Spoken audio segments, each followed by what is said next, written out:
राष्ट्रप्रवाह news channel में आप सभी का स्वागत है। मैं मनन व्यास और आज की देखते हैं ताजा खबर।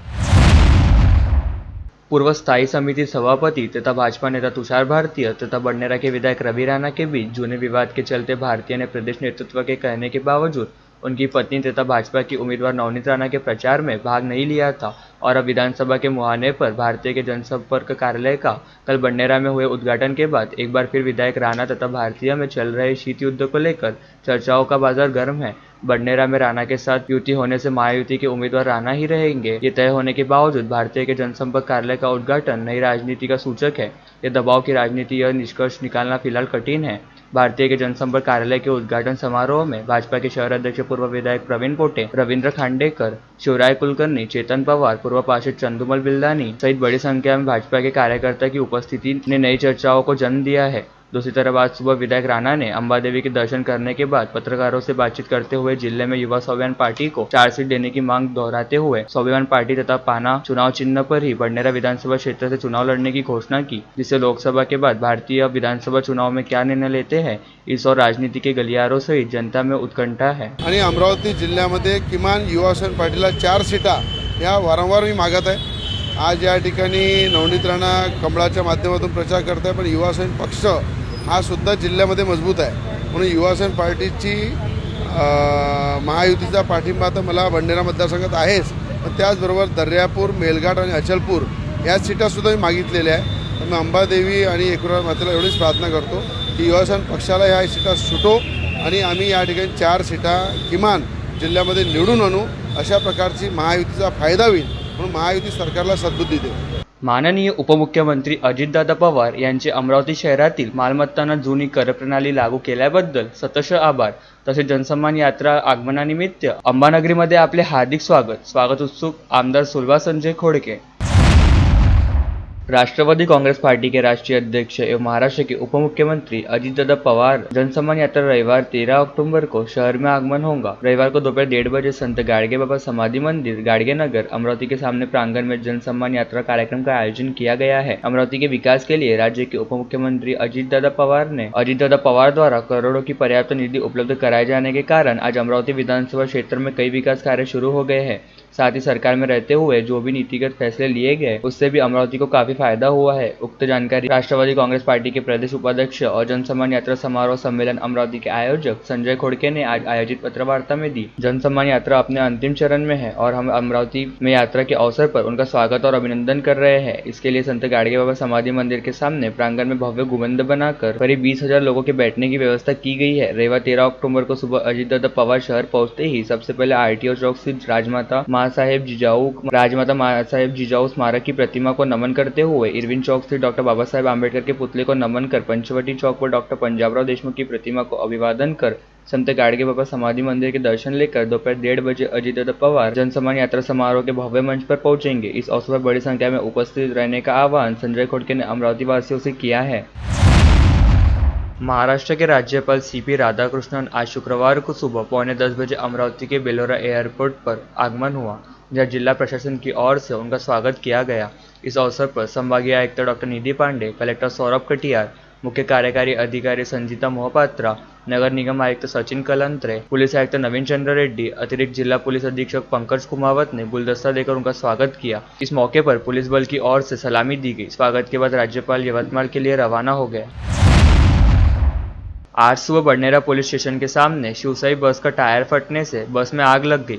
टायर फटने के बाद चालक ने सतर्कता से बस पर नियंत्रण पाने से तथा बस में सवार यात्रियों को बस से तुरंत उतारने से कोई जनहानि नहीं हुई।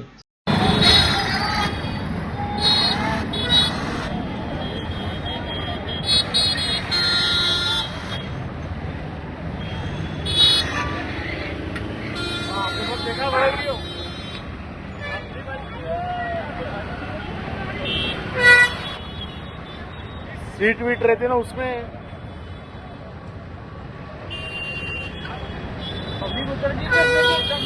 हाँ, पहले तो टायर ही भड़क गया था उसका।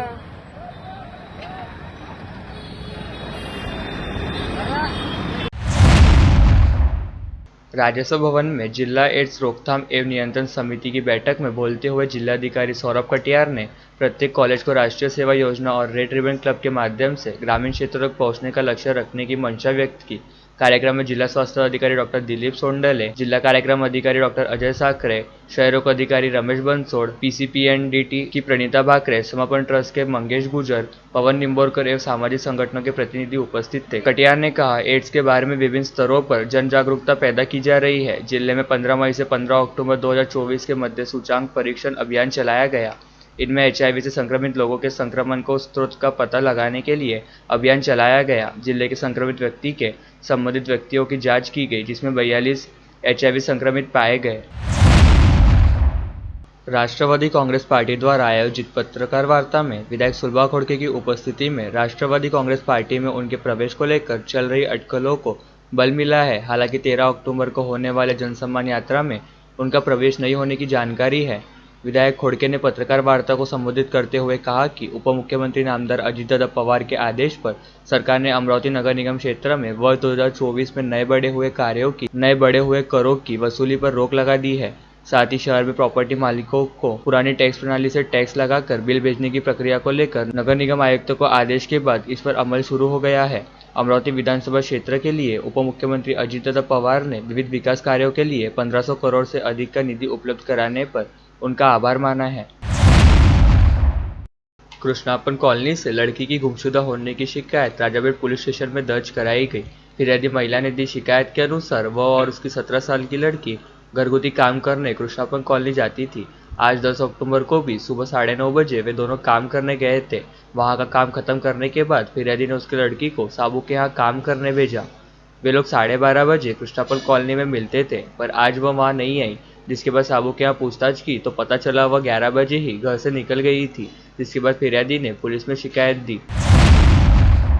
धारनी रोड पर तेजी से आ रही बलेनो ने दुपहिया को ठोस मार दी, जिसमें दुपहिया चालक की मौत हो गई। परतवाड़ा पुलिस स्टेशन अंतर्गत मृतक की गर्भवती पत्नी मेघा शंकरराव भाकरे ने दी शिकायत के अनुसार उसका पति शंकरराव परसरामजी भाकरे अपनी दुपहिया गाड़ी क्रमांक MS30 A7385 से घर वापस आ रहा था। तब परतवाड़ा से तेजी से आ रही बलेरो कार क्रमांक MS28V0325 ने उसे ठोस मार दी, जिससे उसकी मृत्यु हो गई।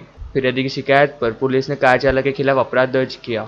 स्त्री अत्याचार की घटनाओं में आए दिन बढ़ोतरी हो रही है। ऐसी ही घटना दत्तापुर पुलिस स्टेशन में दर्ज कराई गई। फिरियादी 56 वर्षीय महिला की शिकायत के अनुसार उसकी बेटी को उसका पति तथा ससुराल वाले हमेशा मायके से पैसे लाने को कहते थे।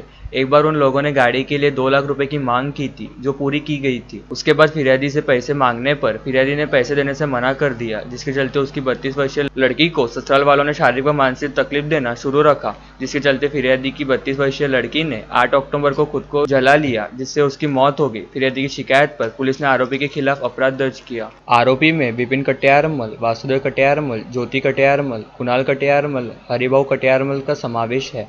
और लेटेस्ट न्यूज़ देखने के लिए राष्ट्रप्रभा चैनल को लाइक और सब्सक्राइब कीजिए।